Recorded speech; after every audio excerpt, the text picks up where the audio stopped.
Quand j'étais jeune, il y avait un réalisateur qui m'a fait particulièrement aimer le cinéma.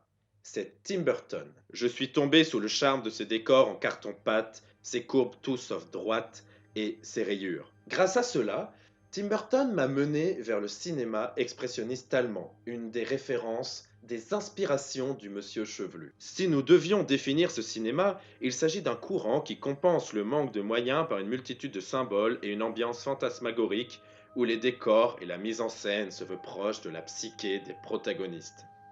Il est assez difficile de savoir quel est réellement le premier film expressionniste, mais on se met souvent d'accord pour en donner une paternité partagée pour les Trois Lumières de Fritz Lang et le cabinet du docteur Caligari de Robert Wiene.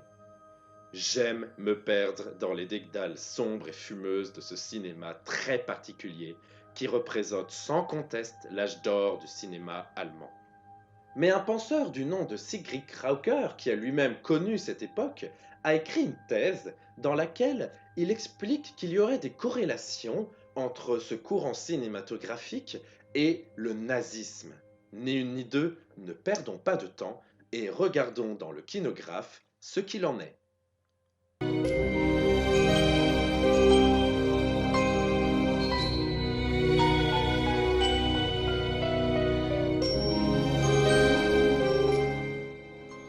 Avant toute chose, contextualisons un petit peu en rappelant quelle était la situation politique de l'Allemagne entre 1922 et 1933, âge d'or de ce courant cinématographique. Non, non, non, ne partez pas, je vous jure, je vais faire court. Après l'échec de la Première Guerre mondiale, l'Empire allemand s'effondre et laisse la place à une république dite de Weimar.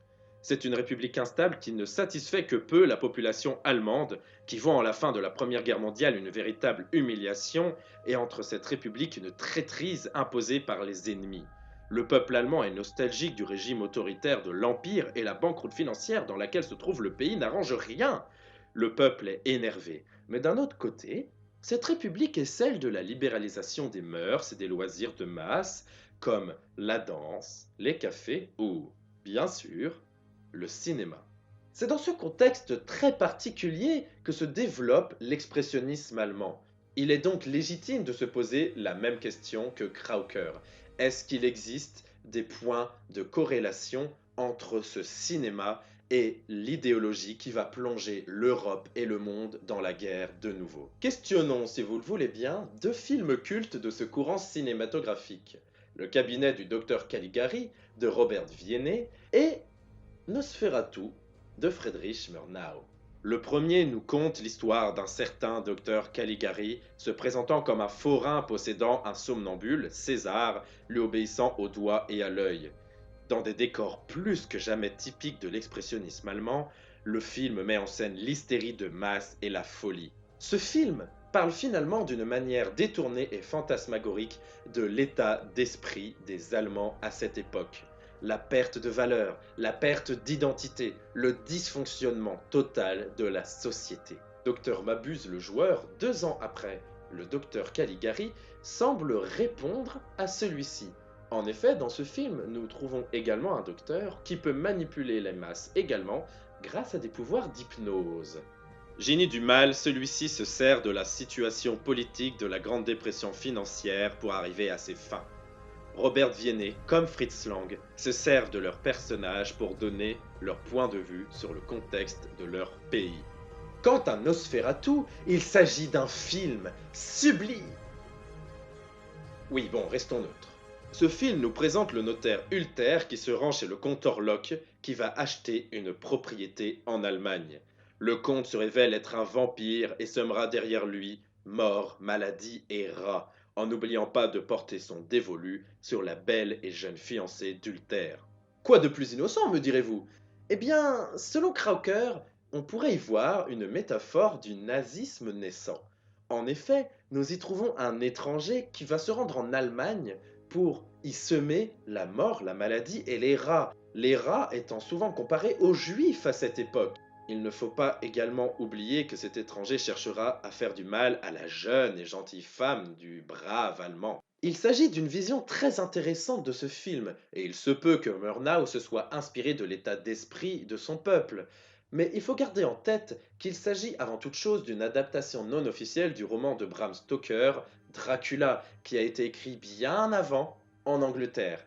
On pourrait transposer et donner les mêmes arguments de Croker sur le roman, et il faut donc nuancer un petit peu la chose ici. Cependant, le réalisateur qui a le plus de liens ambigus avec le nazisme est Fritz Lang. Cela n'est pas évident de prime abord, puisqu'il est de notoriété publique que sa mère est d'origine juive et qu'il a fui son pays en 1933 lors de la montée du nazisme. Pourtant, nous allons voir que les choses sont moins évidentes et qu'il ne faut pas croire tout ce que nous dit ce bon Fritz. En effet, il n'a pas hésité à créer de toutes pièces une légende Fritz Lang, qui s'éloigne un peu de la réalité. Mais on ne trompe pas aussi facilement le kinographe. Lang a perdu un œil au cours de sa vie. Il a longtemps dit qu'il l'avait perdu lors de la Première Guerre mondiale en sauvant un camarade de la mort.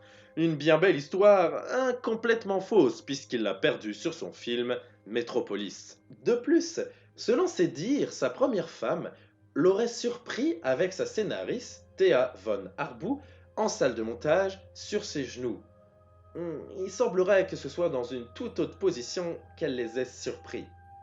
Plusieurs jours après cela, la femme de Fritz Lang fut retrouvée assassinée. On a longtemps interrogé Fritz Lang, mais on n'a jamais su le fin mot de l'histoire et Fritz Lang resta muet sur cette affaire toute sa vie. Cependant, il a fini par épouser, en deuxième mariage, cette fameuse Thea von Harbou.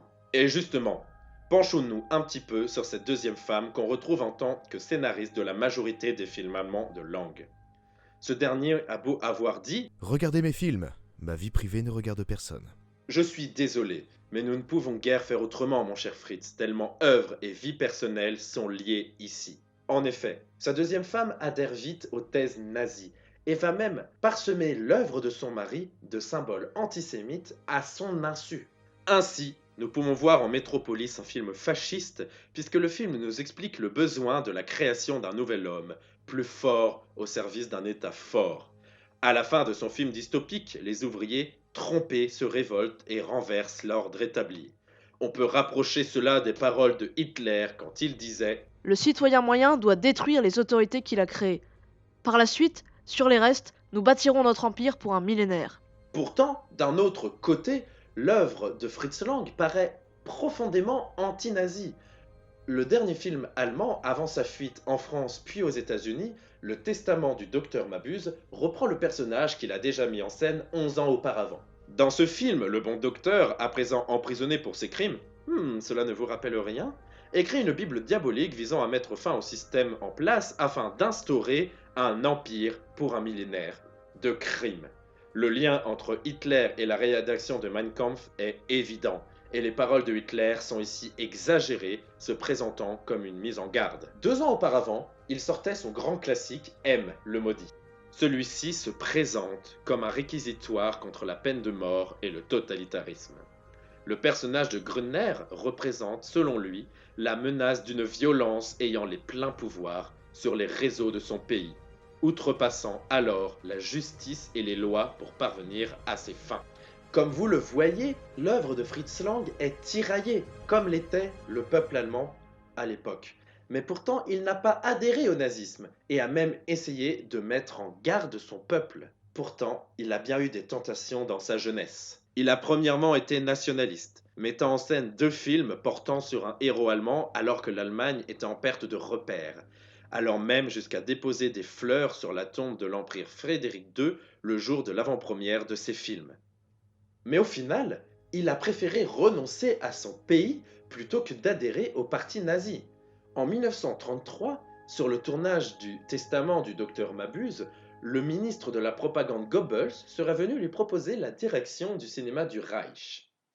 Celui-ci aurait décliné, et selon la légende, le ministre Goebbels lui aurait expliqué que c'était à l'État nazi de décider qui était juif ou qui ne l'était pas, voire qui était arien ou qui ne l'était pas selon les versions.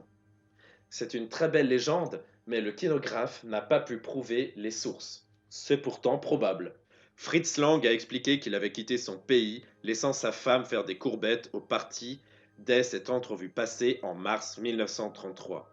Encore une fois, il s'agirait que de la légende Fritz Lang, puisque les tampons sur son passeport prouvent bien qu'il n'a quitté son pays qu'en juillet. Pour conclure, si le cinéma possède toujours l'empreinte de son temps et que l'expressionnisme allemand a pu peut-être brosser certaines caractéristiques du nazisme inconsciemment, on peut être rassuré et nous pouvons continuer à regarder l'œuvre de Fritz Lang et l'expressionnisme allemand, chose que je vous conseille chaudement.